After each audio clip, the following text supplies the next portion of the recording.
On the morning of the 15th of April, we started our 500 kilometers journey from Kanha to Orchha and reached Orchha in the evening and checked into a hotel near Orchha Fort.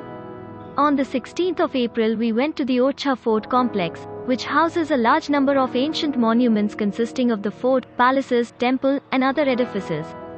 The fort and other structures within it were built by the Bundela Rajputs starting from the early 16th century by King Rudra Pratap Singh. An arched causeway leads to a large gateway which finally opens up to a large open yard in the fort complex. Palaces surround this huge yard. Some of these palaces are Raja Mahal, a Raja Mandir, Sheesh Mahal, Jahangir Mahal, a temple, gardens and pavilions.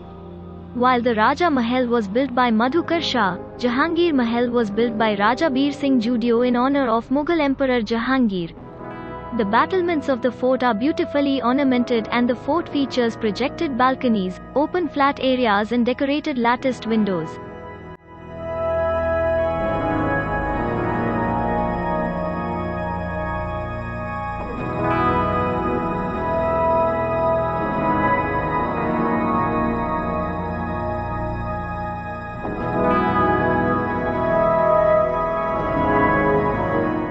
Chaturbhuj temple was constructed by Madhukar Shah for his wife, Rani Ganesh Kuvari.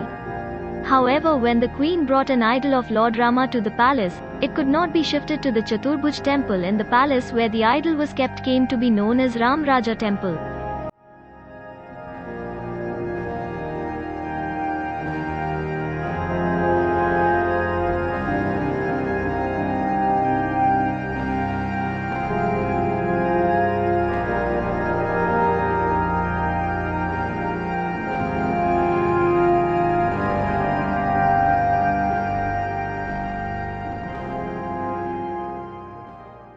By the river Betwa, stand the 14 cenotaphs of the Bundela Rajput kings.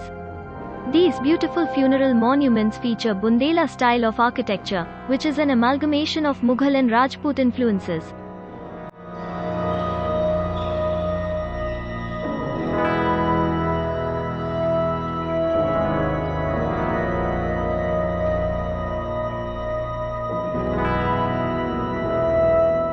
From Orchha, we proceeded to Khajuraho, about 175 kilometers away. We reached Khajuraho in the evening and checked into Hotel Harmony.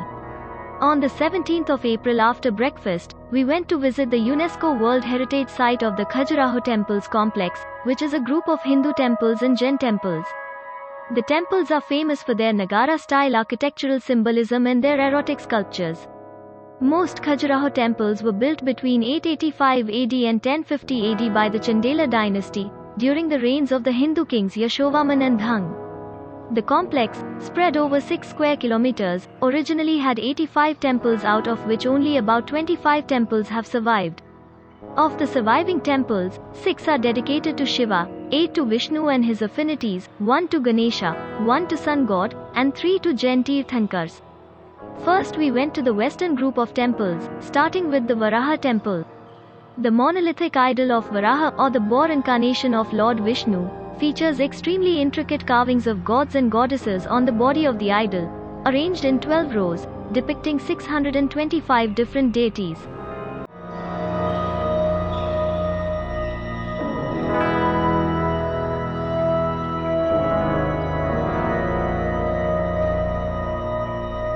On the left-hand side is the Matangeshwar temple, which is an active site of worship of Shiva and features a Shiva lingam about 2.5 meters high and 1.1 meters in diameter, placed on a platform 7.6 meters in diameter.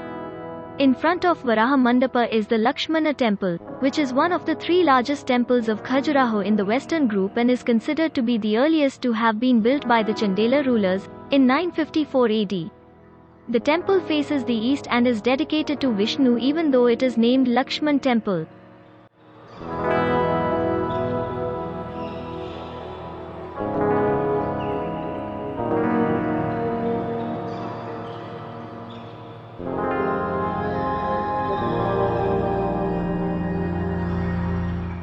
Circling around the outer periphery of the temple, one can see an almost never-ending series of immensely beautiful, carved sculptures, including panels of erotic nature.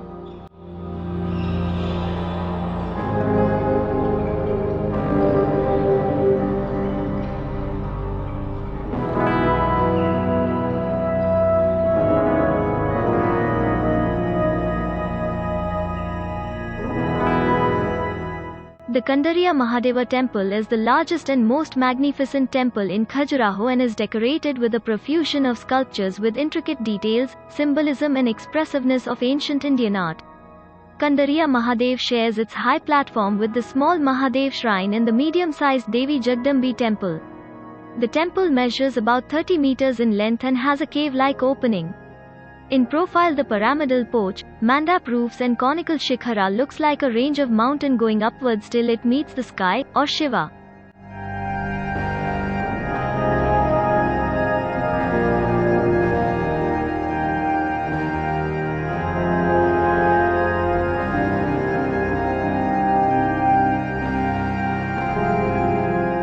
Next came the Parvati and Jagadambi temple.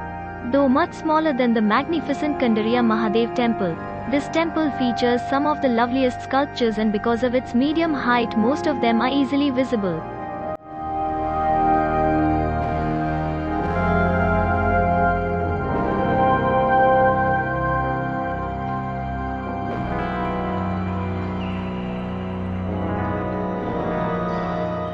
Next, we visited the Vishwanath temple, dedicated to Shiva. This temple was commissioned by King Dhanga, and was completed by around 999 AD. Its architectural style is similar to that of the older Lakshmana temple and the newer Kandariya Mahadeva temple.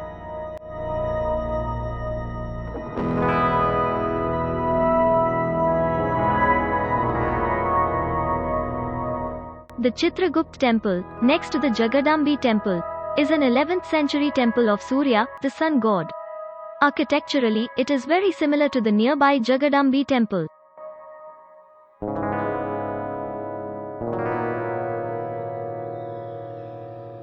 Our last destination was the Pratapeshwar temple, which is the newest temple in the complex, built over 800 years after the other temples surrounding it. It is an interesting conglomeration of three Hindu architectural styles. It has a Rajputana dome in the front, a pagoda style of ceiling in the middle, and then a typical Brahminical shikhara at the back. We then proceeded to the eastern group of temples. First came the Vamana temple with its exquisite carvings, dedicated to Vamana, one of the incarnations of Lord Vishnu. The temple features an entrance porch, sanctum, vestibule and Mahamandapa. The exterior walls of the temple are adorned with intricate sculptures of apsaras and celestial nymphs in sensuous postures. 200 meters from the Vamana temple, we saw the Javari temple, one of the most beautiful shrines in the eastern group of Khajuraho temples.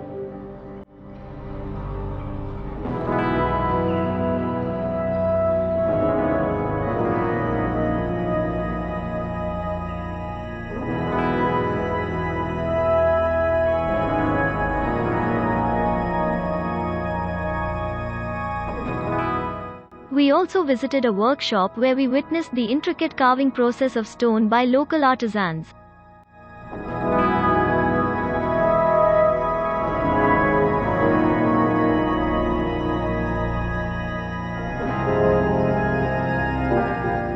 Our next destination was the Jain group of temples in Parshvanath temple with extremely intricate carvings.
Our last stop of the eastern group was the Duladev Shiva temple.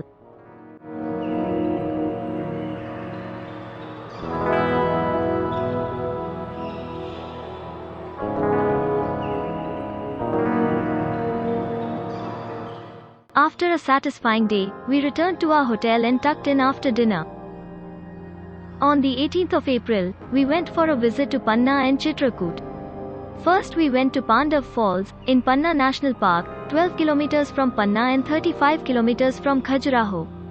The Pandav Falls is a 30 meters high waterfall at the foot of which are some ancient caves overlooking a large pool of water. The Pandavas of the Mahabharata are believed to have spent a part of their exile here.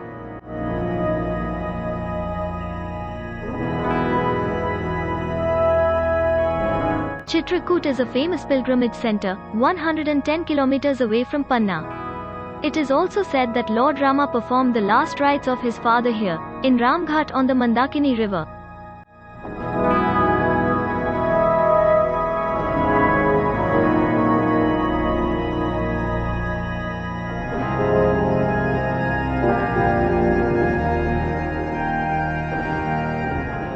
Great sages like Atri, Sati Anusuya, Dattatreya, Maharshi Markandeya, Valmiki are said to have meditated here. Sati Anusuya Ashrama is located further upstream, 16 kilometers from the town, set amidst thick forests. The origin of the Godavari river, Gupt Godavari, is situated at a short distance from Anusuya Ashram. There are a pair of caves here, where Lord Rama and Lakshmana are believed to have held court. The caves house two natural throne-like rocks. We came back to our hotel in Khajuraho for the night stay, and the next day, the 19th of April, we proceeded to Gwalior for the last phase of our journey.